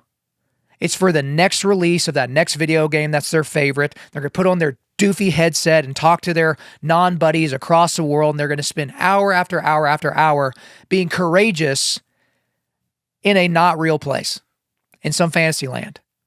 They're going to drown their sorrows in beer, and they're going to, they're going to crush some more beers, and they're going to whatever. Oh, it's the weekend. I earned this. And for what? For what? We need men to stand firm and start acting like men. All right, next quick hitter here. A University of Kentucky cheerleader giving birth and then disposing of her baby in a trash bag. This is according to the New York Post on October the 3rd. Kentucky cheerleader Laken Snelling snapped selfies as she secretly delivered her baby before allegedly leaving it in a closet as she popped out to grab McDonald's, according to police. The recovered photos of her in labor were later deleted in an attempt to hide the birth, the affidavit said, and investigators believe other images may have been successfully destroyed before her arrest. After giving birth, Snelling allegedly stuffed the baby boy in a trash bag and went to McDonald's for a bite, according to an affidavit. It was unclear exactly when or how the baby died. When she was out, Snelling's roommate, who had heard disturbing noises from her room the night before, snuck into her bathroom and found a blood-soaked towel on the floor and a plastic bag containing evidence of childbirth. They later found the baby cold to the touch in the closet and called 911, according to the affidavit. So several big takeaways on this horrible, horrific, terrible story. I don't want to hear any excuses for Snelling's behavior, because there have been some. Okay. Oh, she's young. She doesn't really know better. Like, we got to give her the benefit of the doubt somehow. But at a minimum, guys, she should spend the rest of her life in prison, because legally she is an adult and she purposefully killed another human being. Like, she's not mentally retarded, right? She is a functioning individual at a university. She knew that was a living human being, and she knew that putting it in a trash bag would kill the baby boy. She knew that. So she killed this boy on purpose. And guys, even if you're pro-abortion, most of you aren't really listening to this right now, but almost all pro-abortion people say that we have to say it's murder using their logic, okay? Because pro-abortion people love to say it's not a baby until it's born, right? Which doesn't make any sense whatsoever, but it's not a baby worth protection until it's born. This baby was born and then placed into a trash bag where it suffocated to death, where it was deprived of nutrition while this girl went out and got a Big Mac, okay? So using pro-abortion people's own logic about the baby not being human until it's born, you have to say that this is murder, okay? So she certainly deserves blame here, and I hope that she gets a serious sentence. But my second takeaway on this is feminism is to blame as well. Certainly, definitely, the demonic worldview of feminism is to blame. Because we have to think about what led to this. Okay, if you look at some of the posts, like in the New York Post article, she's posting these very provocative selfies and videos, and she's got different men with her young boys that are technically men wrapping their arms around her and all that. So we can just assume that she was very sexually active and probably not monogamously so. Okay, so she was spreading her legs for every available John that could possibly be there, essentially, because she was essentially whoring herself out. And when a girl's making decisions like that, I'm assuming that it wasn't always protected sex, and whoop, didn't you know it? This is what normally happens when, you allow someone to ejaculate inside of you. A baby could be made because of that, right? Because that's how God designed it, okay? And this girl somehow was able to keep the fact that she was pregnant under wraps. She didn't immediately do an abortion, which is what a lot of college girls do. They just go to Planned Parenthood, pay $300-400. They don't tell anybody, and then they get rid of their problems so they can go back to partying and sleeping with random dudes. She just waited until the baby was born and decided, I don't really want to do this. But also the culture of the selfie, right? The culture of look at me, the culture of the selfie. She's taking selfies while she's giving birth to a baby that she intends to kill. And if you're one of those people that's like, well, she didn't know she was doing wrong, like she didn't know what all that, why did she delete the pictures? Because when she got back, she's like, oh, shoot, like I may actually be in trouble for this. She goes and tries to delete all the evidence of her taking selfies while giving birth. So she knew exactly what she was doing. She knew exactly, precisely what she was doing. Okay? But feminism helped entice this girl into being sexually active, to being sexually free, to exploring her body and allowing men and young boys to do the exact same for her, right? And then feminism tells us you deserve to be unpregnant. Okay? Now she stayed pregnant, but also feminism tells you deserve to not be burdened with a child. You deserve to live your life, to live your best life now, and to build up your career without having to deal with those kids. Those kids are just going to pull you down, yank you down, right? So an absolutely tragic story. I think we can assume, I'm going to echo something that Joby taught me or essentially John Piper taught him, is their read of Romans 1 leads them to believe that babies that die in utero, babies that die in the womb, babies that die before they can start making decisions for themselves are saved by God. And that's the best we can hope for this young boy. All right, next quick hitter here. Pope Leo. Okay, Pope Leo's still a person that we all have to contend with and reckon with, but he said a bunch of things in quick succession that are absolutely astonishing. He said that you cannot simultaneously be pro-life and pro-death penalty. He allowed for a Muslim prayer room in the Vatican, and then he prayed over a block of ice. Okay? So let's actually go to this first clip here. Just wanted to ask one thing that has become a bit of a divisive subject in the U.S. right now, with Cardinal Cupich giving an award to Senator Durbin. some people of faith are having a hard time with understanding this because he is or rather, he's for legalized abortion. How would you help people of faith right now decipher that, feel about that, and how do you feel about that? I'm not terribly familiar with the particular case. I think that it's very important to look at the overall work that a senator has done during, if I'm not mistaken, 40 years of service in the United States Senate. I understand the difficulty and the tensions, but I think, as I myself have spoken in the past, it's important to look at many issues that are related to what is the teaching of the church. Someone who says I'm against abortion but says I'm in favor of the death penalty is not really pro-life. So someone who says that I'm against abortion but I'm in agreement with the inhuman treatment of immigrants who are in the United States, I don't know if that's pro-life. So they're very complex issues. I don't know if anyone has all the truth on them, but I would ask first and foremost that there be greater respect for one another and that we search together both as human beings, in that case as American citizens or citizens of the state of Illinois, as well as Catholics, to say we need to really look closely at all of these ethical issues and to find the way forward as church. Church teaching on each one of those issues is very clear. Thank you. Thank you very much. All right, so Catholics are great on the abortion issue. They have been for a very, very, very long time. But why would the Vatican need to weigh the difficulty and tension on whether or not to celebrate a senator that has spent like 4 decades defending the so-called right to murder babies in the womb? Like, what exactly do we need to be weighing back and forth? What tension are you talking about? And then he makes the absurd claim that you can't be pro-life and be pro-capital punishment, pro-death penalty. But let me actually quote some scripture because I assume that the Pope doesn't actually read his Bible much. Genesis 9:6, whoever sheds the blood of man, by man shall his blood be shed, for God made man in his own image. So there you go. Happy to help Pope Leo. And then he talks about the treatment of immigrants in the United States. So I'm sure it was just a slight oversight here, but he left out a very important word. Illegal immigrants, sir. Illegal immigrants is what is being discussed here. So I guess the Pope isn't a huge fan of national sovereignty and immigration laws, which is actually a super convenient position to hold when you live in a country completely surrounded on all sides by walls. And behind those walls are people that will kill you if you illegally enter them. So there is that. So you see, this is the main problem that I see for Catholics. Okay, when the Pope and the Bible contradict one another or don't agree or don't jive, which viewpoint wins? Which one wins out? Okay, and don't say, well, what does the Catechism say? Because that's not a real thing. Okay, so when the Pope says something that doesn't jive with Scripture, whose authority wins out? Okay, now the next part here, according to Catholic News Agency on October the 21st, claim the Vatican Library has opened a prayer room for Muslims. CNA finds the library does allow Muslim scholars a room in which to pray while they are on site doing research in the Vatican's extensive archives. So here's a quick question for Pope Leo and everyone else that works at the Vatican, okay? I have a suggestion for you, actually.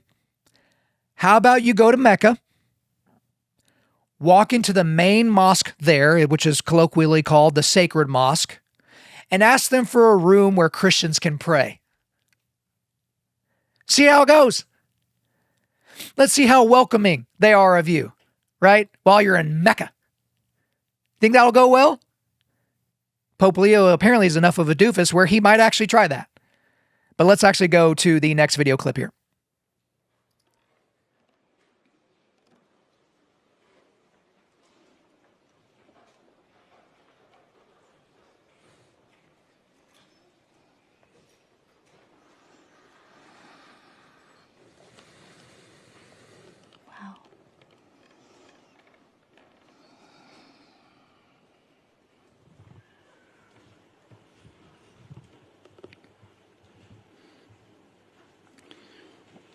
Lord of life, bless this water.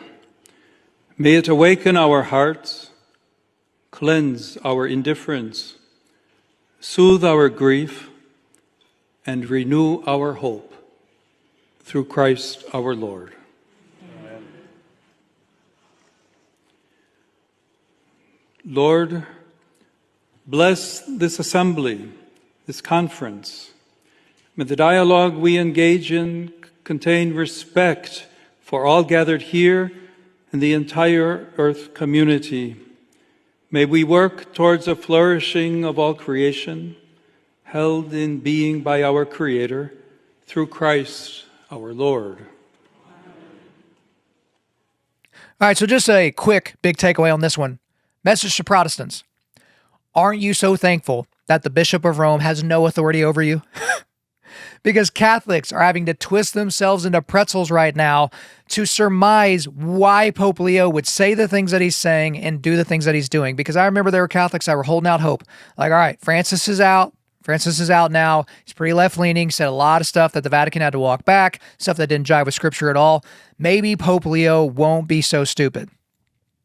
And I don't think he's a stupid person, but he's saying really stupid things and doing really stupid things. Because as Christians are being beheaded all over Africa, he takes time out of his calendar to pray over a block of ice. Golly. Imagine having to pretend like he's the vicar of Christ. My goodness. All right, next quick hitter here. Transgender identification plummeting among American college students. So this is according to Deseret News on October the 16th. A new report by Eric Kaufman shows a sharp drop in young people identifying as transgender or queer since 2023 across several universities. There was also evidence of improving mental health among students. Imagine that. Kaufman suggests shifting cultural trends may mark a broader post-progressive shift, but more research is needed to confirm the causes. So I'm stealing a big takeaway here from the great Albert Mohler and what he said about this study. And by the way, at the link I posted, you can actually go and check out the study for yourself. I guess transgenderism has finally fallen out of fashion. Okay? Because what a lot of young, impressionable kids, some of which are mentally ill, they put on transgenderism like it was a coat. Okay? Now, there are coats, like if you were going into high school in the early 2000s or whatever, you may look back on some of those pictures and your puka shell necklace and your frosted tips and all that and think, oh gosh, why did I do that? Well, that stuff's not in fashion now. So you wouldn't do that here in 2025. And that's what a lot of kids are realizing with transgenderism. Some of them are being snapped out of the malaise of this entire thing, the trance that they were in, right? Like my issue inside of me is that I have a girl's body, but I'm actually a boy. I have a male body, but I'm actually female.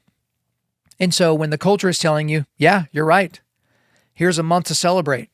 Here's automatic cultural clout for you for coming out as this.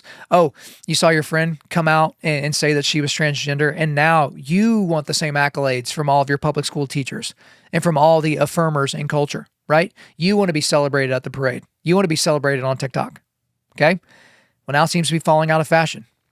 And it can't be falling out of fashion soon enough, okay? Because there are children that have horribly demonically possessed parents that are forcing and or allowing for these drugs that are going to destroy the bodies of these young kids. There are children that are having their healthy breast tissue cut off. There are little girls that are having parts of their arms shaved off so it can be sewed into this phallic-like thing and sewed on top of their vagina, which is sewed shut, which will never actually close because it's not a wound. There are little boys that are having their testicles removed. There are these horrible, awful things that are happening because of progress. Because we don't want to be too judgmental, right? And thank God more Christians are standing up and talking about these evils. They're not down with the third way, right? They're not going along to get along. They're not posting the black square on Twitter. They're not wearing their masks still. These are people that are like, no, we're not doing this anymore. This charade, this nonsense, it's over. And luckily, a lot of kids are opting out of it already, which is great. All right, next quick hitter here. Christianity Today taking more than $1 million from a pro-abortion foundation. This is according to Megan Basham at the Daily Wire on September the 30th.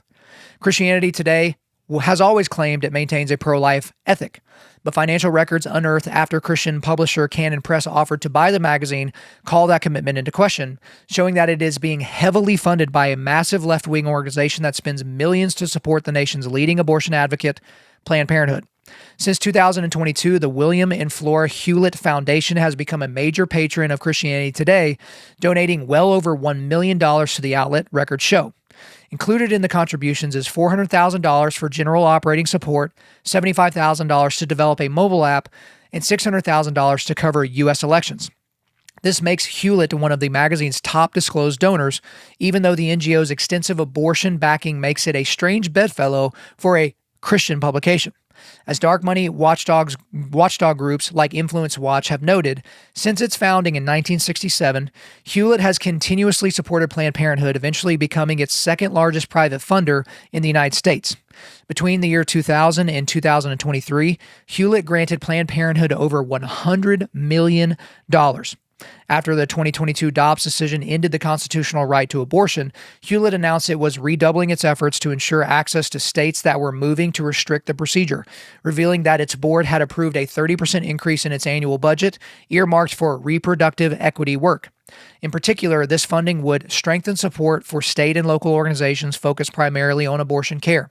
Since Hewlett's backing began, Christianity Today has published several articles challenging the traditional definition of pro-life as a commitment to protect the lives of babies in the womb, instead suggesting it should be expanded to include racial injustice and new federal entitlements like paid family leave.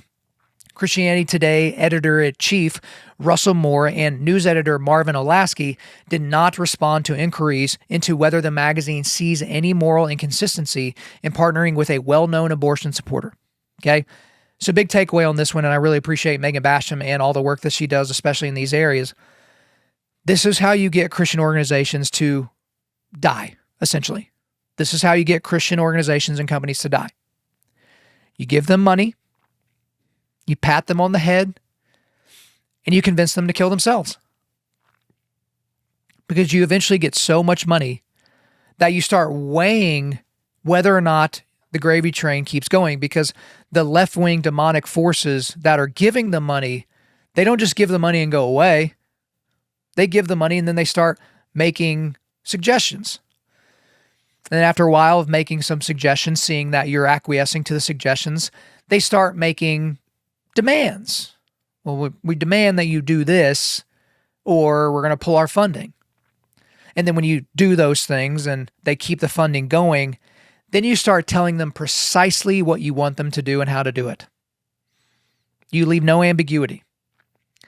And so previously Christian organizations like Christianity Today, they just want to keep suckling from the teat, right? They don't want the money to turn off. And you have people that are incredibly compromised, like Russell Moore, basically saying, yeah, no big deal here. Because this isn't like one of those weird things where you don't exactly know what the person's doing over here, right? It is a well-known public fact that that organization, that foundation is actively funding the murder of babies in the womb. Image bearers of God, right? Someone let Russell Moore know. They know exactly that they are giving that money, and yet they are accepting that money in the same exact way. And then you notice how the coverage changes for Christianity Today. Isn't that so interesting? The coverage starts to smack way more pro-abortion, or at least pro-choice, right, as it's so called.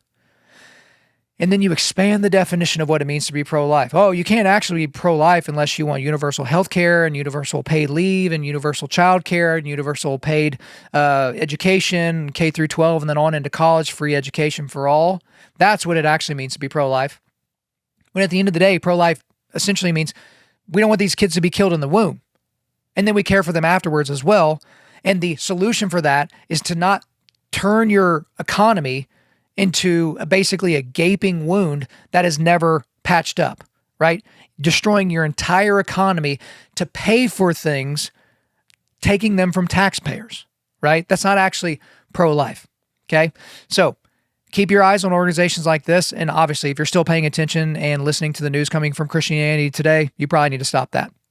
All right, next quick hitter here. The tranny who planned to kill Brett Kavanaugh being sentenced to only 8 years in prison. This is according to DW on October the 3rd. The man who planned to kill Supreme Court Justice Brett Kavanaugh in 2022 in an attempt to change the court's balance of power was sentenced by a Joe Biden-appointed judge on Friday to 97 months in prison, granting the defendant's request for an 8-year sentence. Judge Deborah Boardman, a Joe Biden appointee to Maryland's federal court, acknowledged there was a whopping 22-year difference between that and the minimum of 30 years called for by the federal sentencing guidelines. Prosecutors had asked for sentencing guidelines to be followed.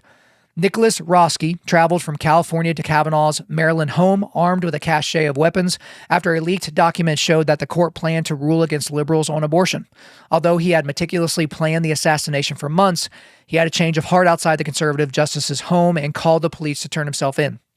In a more than hour-long speech justifying the light sentence, Boardman said Mrs. Roski came out to herself as transgender in 2020, but kept it secret. Mrs.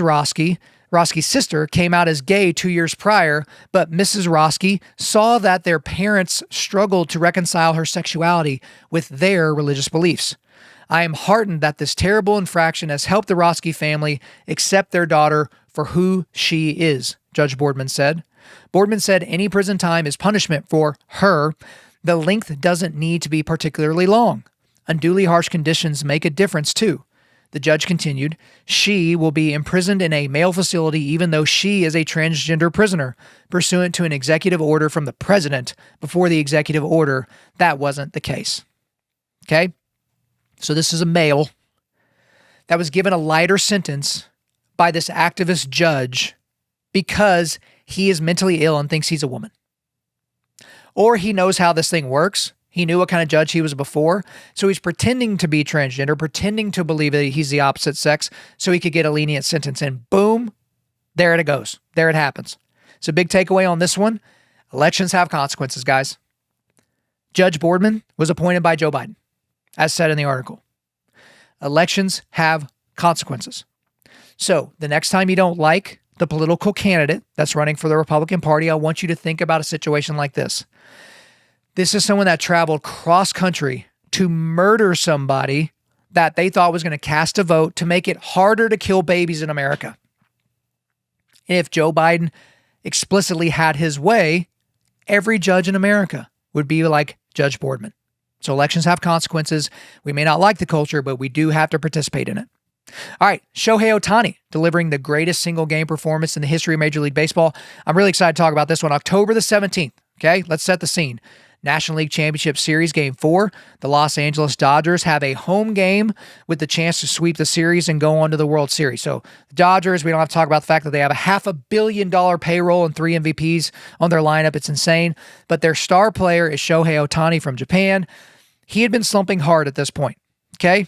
He played like crap in the division series. He played like crap in the first 3 games of the NLCS. But in Game 4, in this game, an elimination game for the Brewers, who had been the best team all season, basically, for Major League Baseball, Shohei Ohtani turned in the single greatest single game performance in the history of Major League Baseball. Okay? I'm serious. But I needed to try to put that in perspective because you might think, well, how many Major League Baseball games have there been? But that's the wrong question. Because obviously there have been a whole bunch of games, but it's not how many games have been played, it's how many player games have been played. Because in a single game, there are a bunch of players, a couple of dozen players that play in the game. So one game will take place against the Brewers and Dodgers, but it has a bunch of participants.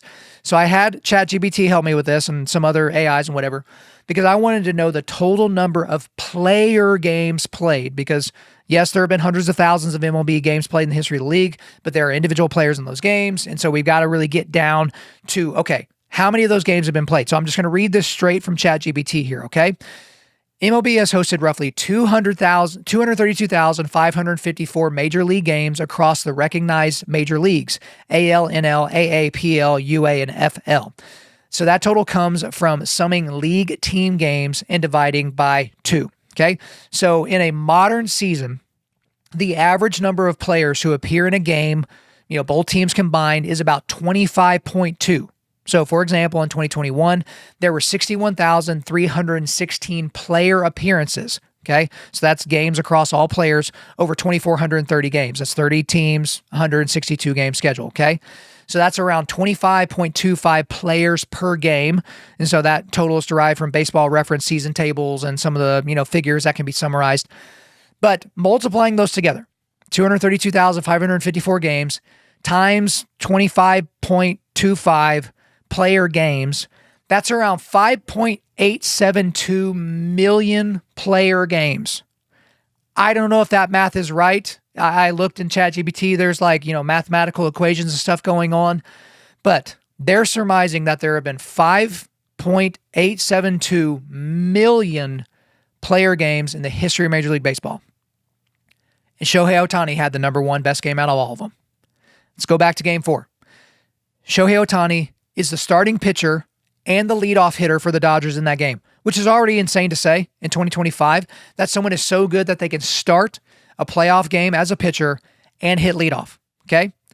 He strikes out the side in the top of the first, and then he leads off the bottom of the first with a home run. So that's already legendary to do that in the playoffs. But Ohtani recorded those first 3 strikeouts, but he had 6 scoreless innings that he pitched. He struck out 10 batters in 6 scoreless innings. That's incredible, right?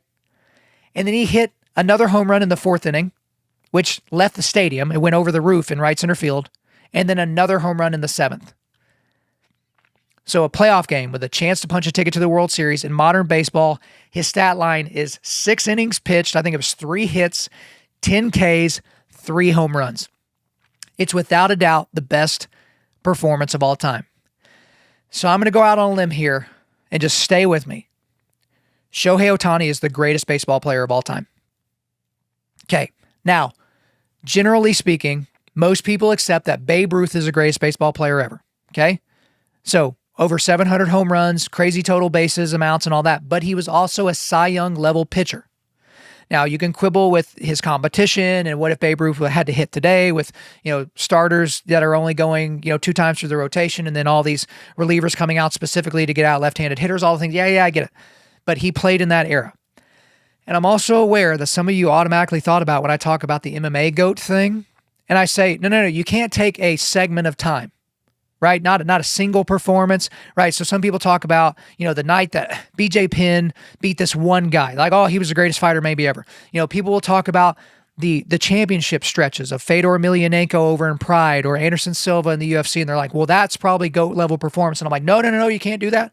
You have to take their entire career from soup to nuts, from beginning to end, whether they tested positive for steroids, all those different things. Like, you have to take it all into account.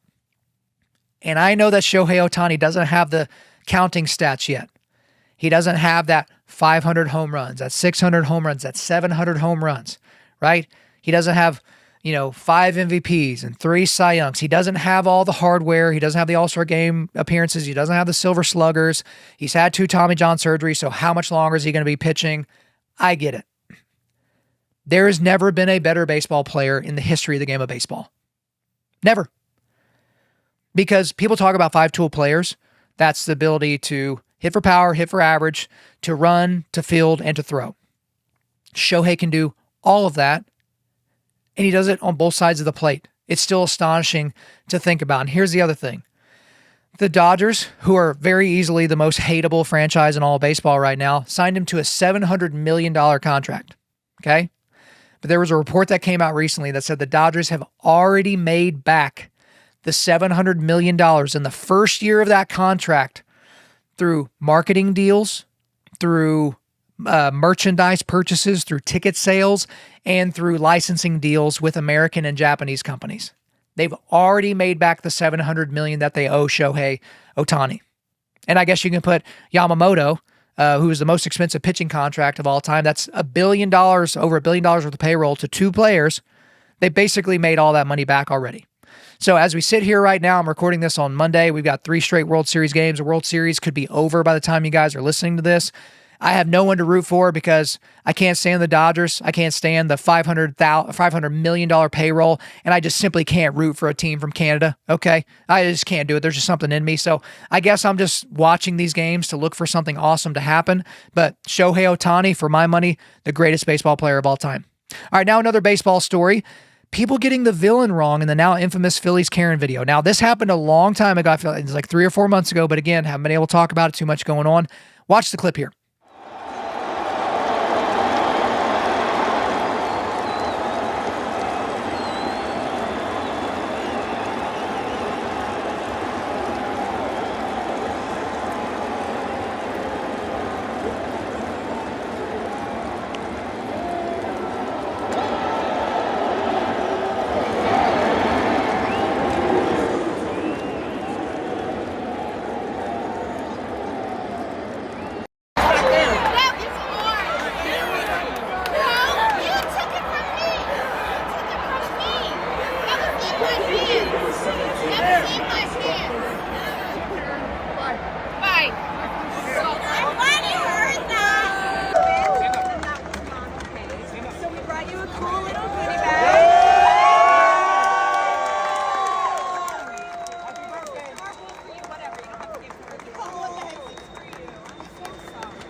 Couple days.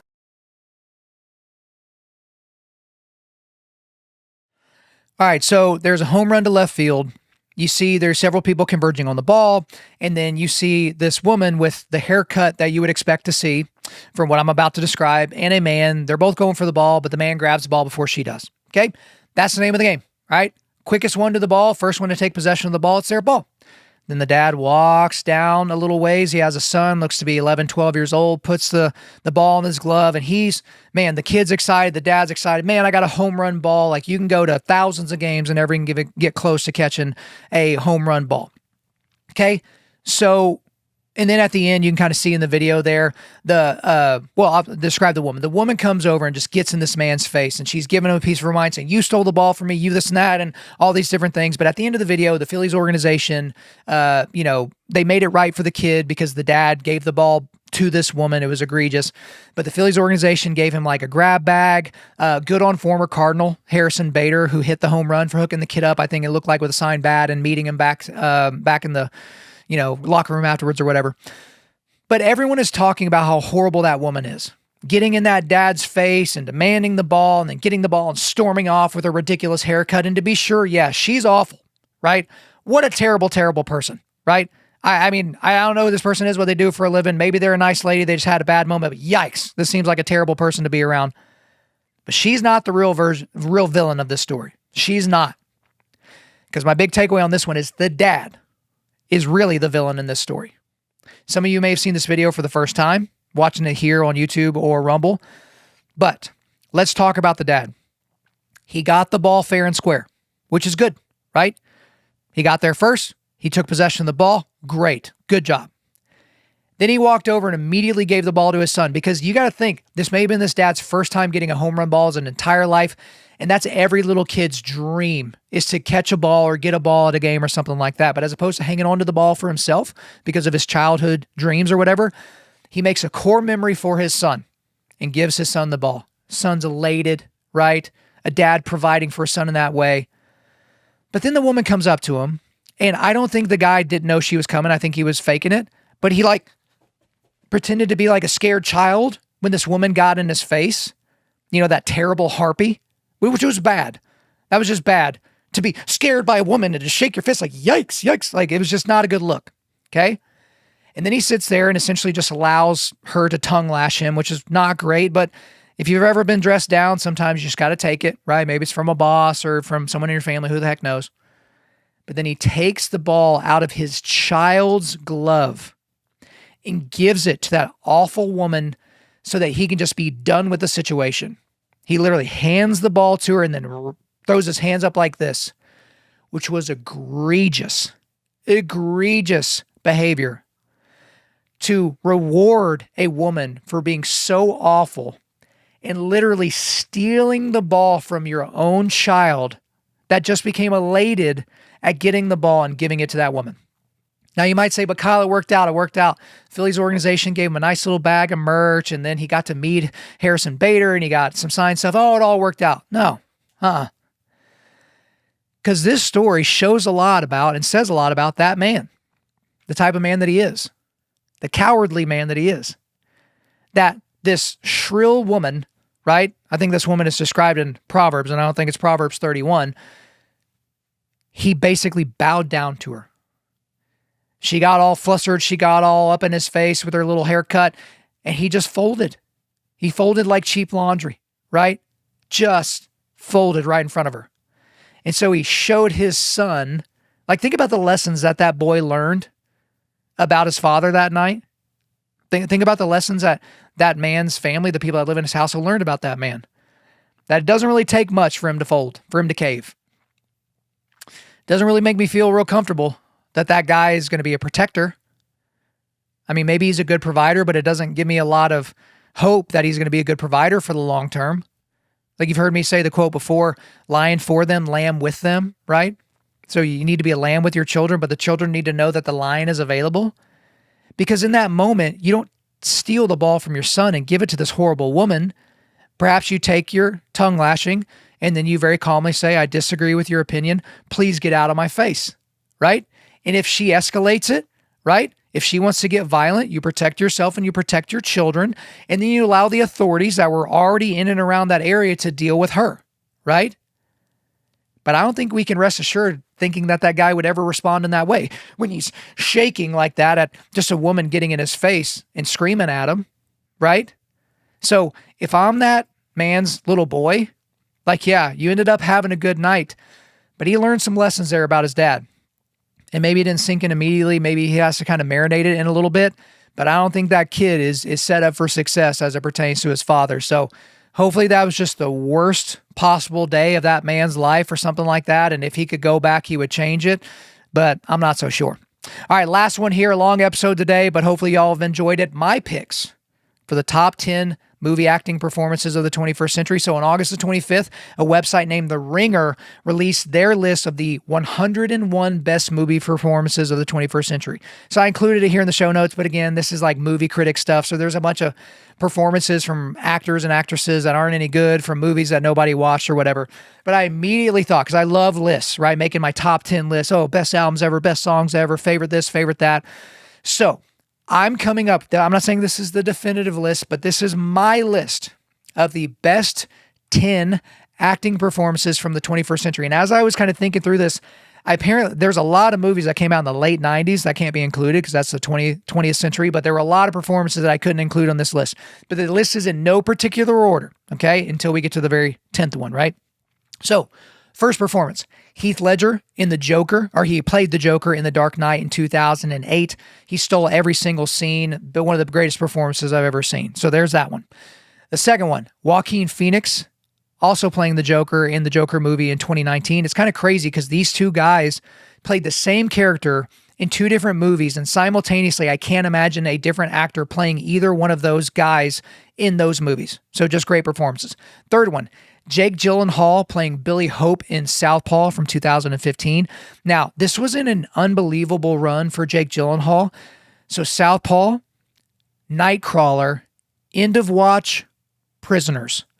Those are like 4 movies that are in my like top 25. So if you haven't seen all of those, I highly suggest that you go watch those. I think those were 4 movies in a row for Jake Gyllenhaal. All right, fourth one here, Javier Bardem, who played Anton Chigurh for from No Country for Old Men in 2007. One of the best villain performances I've ever seen. Absolutely haunting, his performance. I'm actually going to be watching that again this week. I'm like literally getting excited because I'm having a little surgery this week. And so later on this week, I'm going to be just, sitting up in a bed or something like that. So I'm going to be watching No Country for Old Men. Fifth one here, Denzel Washington playing Alonzo from Training Day in 2001. Fantastic performance. Love Denzel. Number 6, or again, not in any particular order, the 6th one is Christoph Waltz, who played Colonel Hans Landa from Inglourious Bastards from 2009. Like, just an incredible actor that basically no one had ever seen before that movie. So fantastic performance. The 7th one, Leonardo DiCaprio playing Calvin J. Candy from Django Unchained from 2012. Now, he's an awful character, right? Like, he's so bad, right? Slave owner, evil, deeply evil man, but Leonardo DiCaprio is a spectacular actor, and that is a very, very sticky performance, so I love that one. And 8th one here, Brad Pitt playing Billy Bean from Moneyball in 2011. I thought that was a spectacular performance. And here's one that's going to be kind of deep cut-ish here, because a lot of people haven't seen this movie, but Rudy Youngblood, who played Jaguar Paw in Apocalypto. Okay, so this is a Mel Gibson film from 2006. This is like an Amazonian tribe, or and it's not in English or subtitles. There's not a whole lot of dialogue, but Rudy Youngblood is incredible in that movie. If you haven't seen Apocalypto, you have to go see it. And then the 10th one here, this is the one I'm going to put number 1. But it's Russell Crowe as Maximus Decimus Meridius, commander of the armies of the North, general of the Felix legions, loyal servant to the true emperor Marcus Aurelius, father to a murdered son, husband to a murdered wife, and I will have my vengeance in this life or the next. One of the most bone-chilling, incredible scenes in the history of cinema. That's from Gladiator. That barely made the list because it came out in the year 2000.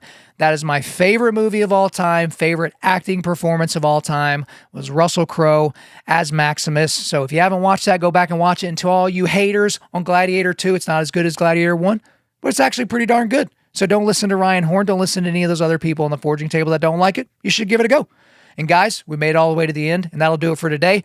But before we let you go, we are going to do a quick resilience boost. At Undaunted.Life, our mission is equipping men to push back darkness with content that forges spiritual, mental, and physical resilience. So again, we are a donation-based ministry, Undaunted.Life/donate. And then I've got all the links from everything that I talked about in the main story and the quick hitters.